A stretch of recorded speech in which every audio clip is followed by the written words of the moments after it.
Vous êtes face à l'actuel hôtel de ville, mais aussi face à l'histoire de Saint-Chinian, puisque ces bâtiments ont abrité une des premières abbayes bénédictines édifiées dans la région.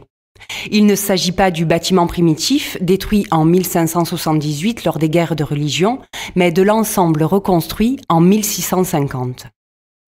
Avant de découvrir le cloître, superbement restauré, faisons un petit détour dans le temps. L'homme occupe depuis la préhistoire la vallée et les coteaux du Vernazobre. Mais c'est l'abbaye qui est à l'origine de Saint-Chinian. Dédiée à Saint-Aignan, elle est établie en 826 en un lieu nommé Olotian.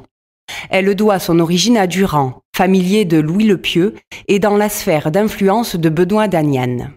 La règle bénédictine y est observée, c'est-à-dire un partage du temps entre prières communes, travail manuel et intellectuel. La population, dispersée au début, s'est regroupée auprès du monastère jusqu'à former une agglomération et prend le nom de Saint-Aignan d'Otoulian jusque vers la fin du XVIe siècle, devenant ensuite Saint-Chinian de la Corne, puis Saint-Chinian.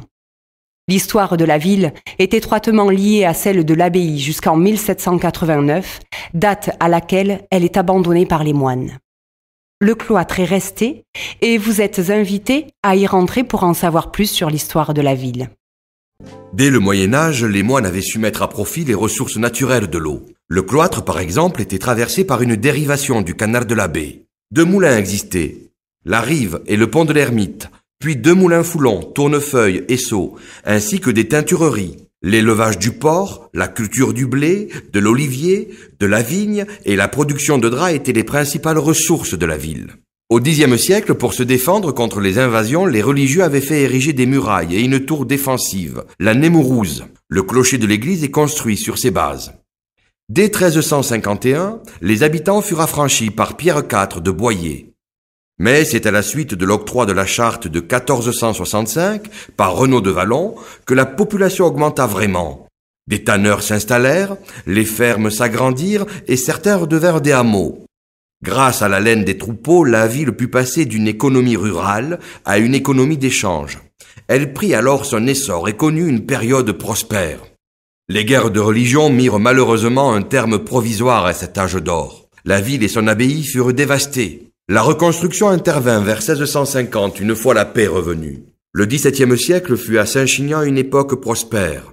Le grain, la vigne avec le vin, les oliviers avec l'huile, les métiers de tisserand, les ateliers cardeurs, les teintureries se développèrent en de grandes proportions. Les foulons et les manufactures de draps de laine généraient une grande activité et un commerce important avec l'étranger sur le bassin méditerranéen et l'Orient. Malheureusement, 2 siècles plus tard, la concurrence du coton et des produits importés d'Angleterre et d'Espagne les fera disparaître. Lors de la Révolution, l'abbaye fut vendue. Rachetée par la municipalité au XIXe siècle, vous en contemplez les magnifiques vestiges, soigneusement restaurés.